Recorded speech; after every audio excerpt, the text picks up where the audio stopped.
Саламатсыңдар ма балалар? Бүгінгі сабағымызды көтеріңкі көңіл күймен бастайық. Ол үшін келесі өлең жолдарын менімен бірге қайталаңдар. Күн көзіндей күлімдеп, көңілді болып жүрейік.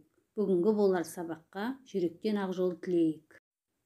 Математика негіздері, сан және санау. Анама көмектесемін. 5-ке дейін санаймын.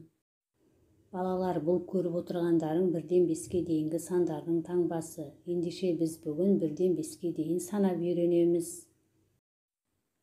Балалар, мына себетке жемістерді санап саламыз.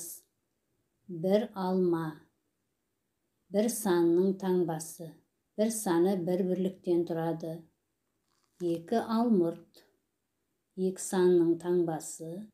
2 саны 2 бірліктен тұрады. 3 банан. 3 санының таңбасы. 3 саны 3 бірліктен тұрады.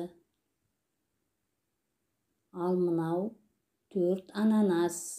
4 санының таңбасы. 4 саны 4 бірліктен тұрады.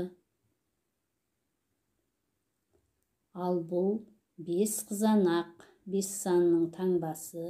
5 саны 5 бірліктен тұрады. Балалар, сендер үйде аналарыңа көмектесесіңдер ме? Әрине, анамыз асханада көп жүретін болғандықтан, сендер дастархан жасауға көмектесесіңдер. Енді мына дастарханда бейнеленген заттарды сана, қандай заттар нешеу екендігін айт. Балалар, енді суреттегі заттарды санап, сәйкес цифрымен сызып қос. Жасыл алма нешеу? 2. 2 цифрымен сызып қосамыз. Торт тілімдері нешеу? 5-еу. 5 цифрымен сызып қосамыз. Әрі қарай солай жалғастырыңдар. Келесі екінші тапсырма, берілген пішіндерді қаламмен бастырыпсыз. Балалар, енді денемізді сергітіп ал. Үшінші тапсырма, әр тәрелкедегі жемістерді сана, тиісті цифрды жапсыр. Бірінші тәрелкеде лимон нешеу? 3-еу. 3 цифрын алып жапсырамыз. Әрі қарай дәптердің ортасындағы мына жапсырмадан алып жапсырасыздар. Төртінші тапсырма, цифрлардың үстінен саусағымен жүргіз, ермексаздан жасап көрсет.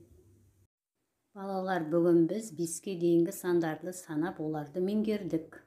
Балалар, сендерге тапсырма, суреттегі заттарды санап, жанындағы цифрлармен сәйкестендіріңдер. Яғни, қай санмен сәйкес келетінін ауызша айтып беріңдер. Балалар, бүгінгі сабақ қызықты болды және жақсы меңгердіңдер деп ойлаймын. Математика сабағы осымен аяқталды. Сау болыңдар.